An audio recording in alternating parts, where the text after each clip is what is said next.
Hello dear students. आज मैं एक और नया टॉपिक लेकर आया हूँ, bearing habits of fruit crops या हॉर्टिकल्चरल क्रॉप्स। ये एक बहुत इम्पोर्टेंट टॉपिक है ये, सब्जेक्ट के लिए भी और कम्पिटिटिव एग्जाम के लिए भी।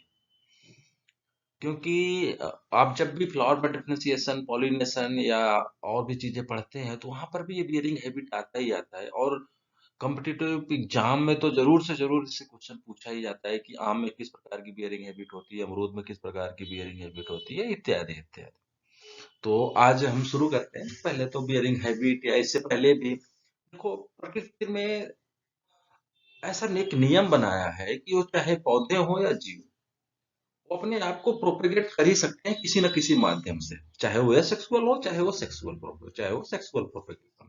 अगर उनमें बीज, पौधों में बीज के माध्यम से नहीं प्रोपेगेट हो रहे तो वो अपने आप को एसेक्सुअली प्रोपेगेट कर लेते हैं by the mean of cutting, grafting, budding, layering, etcetera. इतनी समानताएं होने के बावजूद पौधों में जनरली ये पाया जाता है कि उनकी जो फ्लावरिंग हैबिट है, बियरिंग हैबिट है या पैटर्न है, वो थोड़ा डिफर करता है। ऐसा इसलिए डिफर करता है क्योंकि उनकी ग्रोइंग कंडीशंस अलग अलग होती हैं, इन्वायरमेंटल कंडीशंस अलग अलग होते हैं, प्लांट का अपना एक रिक्वायरमेंट्स होता है।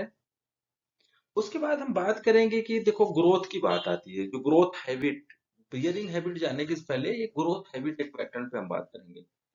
ग्रोथ मतलब होता है quantitative irreversible increase in size या अदर थिंग्स। तो ग्रोथ के बेसिस पे क्या होता है, हम फलों को दो भागों में बांट देते हैं। एक इवरग्रीन ग्रोथ हैबिट, एक डेसिडुअस ग्रीन, डेसिडुअस हैबिट। इवरग्रीन में पत्तियां हमेशा पौधों में लगे रहते हो, हमेशा हरा भरा रहता है। डेसिडुअस में जब भी एडवर्स कंडीशन, ऐसा कुछ कंडीशन आएगा तो पतझड़ हो जाता है उसमें।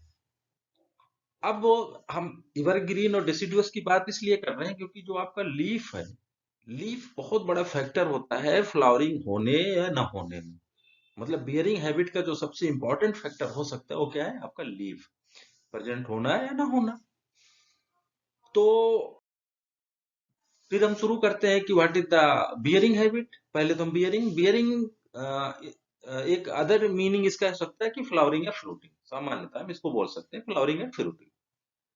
बियरिंग कंडीशन क्या होगी, बियरिंग कंडीशन जनरली ऐसी अवस्था होगी कि जब कोई भी पौधा फूल या फल देने की अवस्था में होगा तो उसको बोल देंगे this is the bearing condition.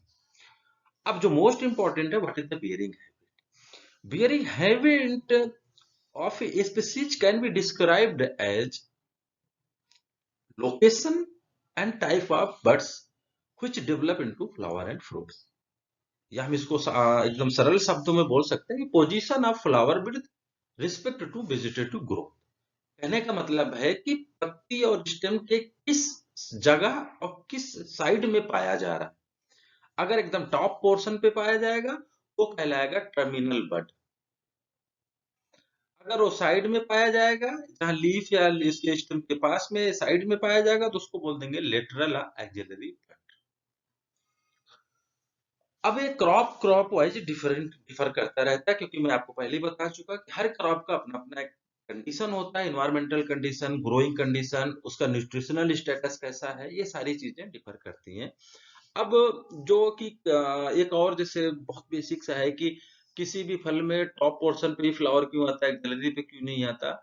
तो इसमें एक कारण ये हो सकता है कि उसके टॉप पोर्शन पे जो सीएन रेशियो है या जो न्यूट्रिएंट कॉन्स्टिट्यूशन है, न्यूट्रिएंट कंटेंट है, उस टॉप पोर्शन पे बहुत ज्यादा पाया जाता हो उस पौधे में, इसीलिए टॉप पोर्शन पे फ्लावरिंग होती है।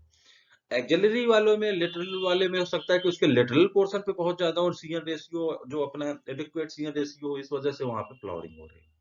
तो सीएन रेशियो या न्यूट्रिशनल कंटेंट के आधार पे ये जो हमारा फ्लावरिंग या बियरिंग हैबिट का पैटर्न है ये माना जाता है। दूसरा कि व्हाट इज द सिग्निफिकेंस, हमें बियरिंग हैबिट्स क्यों जानना चाहिए।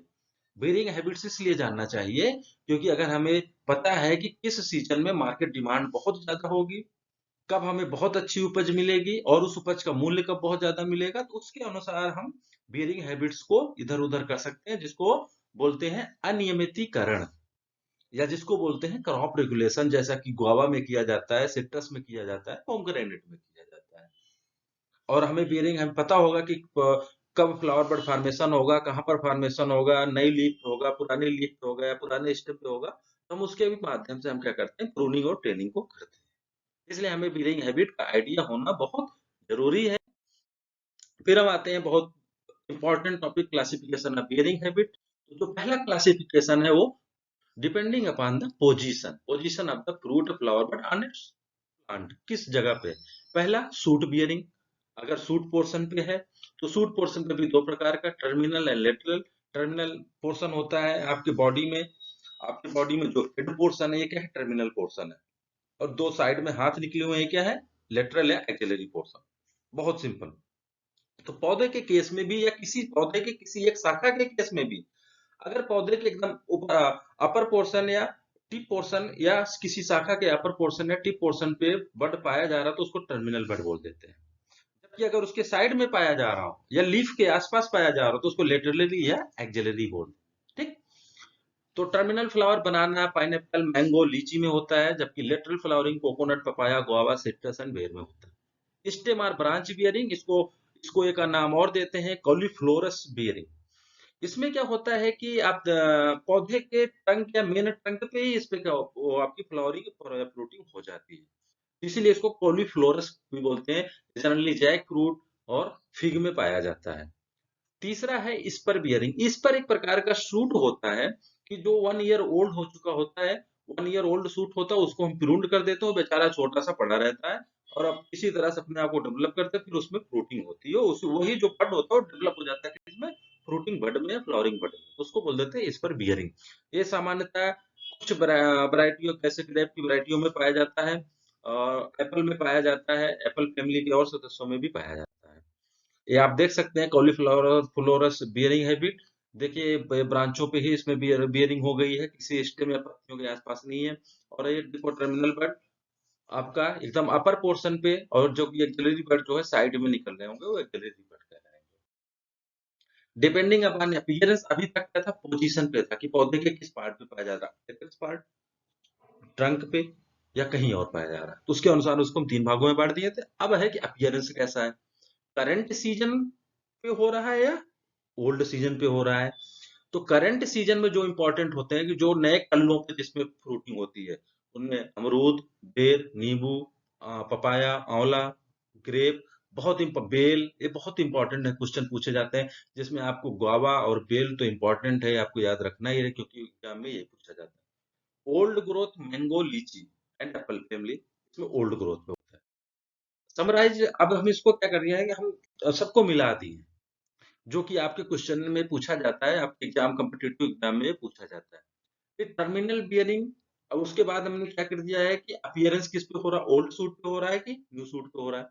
तो टर्मिनल बियरिंग में न्यू सूट पे लोकट एंड बेल में होता है, और जबकि ओल्ड सूट पे मैंगो एंड लीची। बहुत इंपॉर्टेंट है, ये समझ लीजिए कॉम्पिटिटिव एग्जाम में अगर बियरिंग हैबिट या ऐसे क्वेश्चन आता है, बियरिंग हैबिट से क्वेश्चन आएगा ही आएगा, और उसमें भी mango, bael, guava and apple family आपको ये जरूर याद किए रखना है, 4 क्रॉप में क्या है मोस्टली, बाकी तो और याद रखना ही रखना है, अगर 4 या आप कम से कम इन 4 को तो याद किए रखो।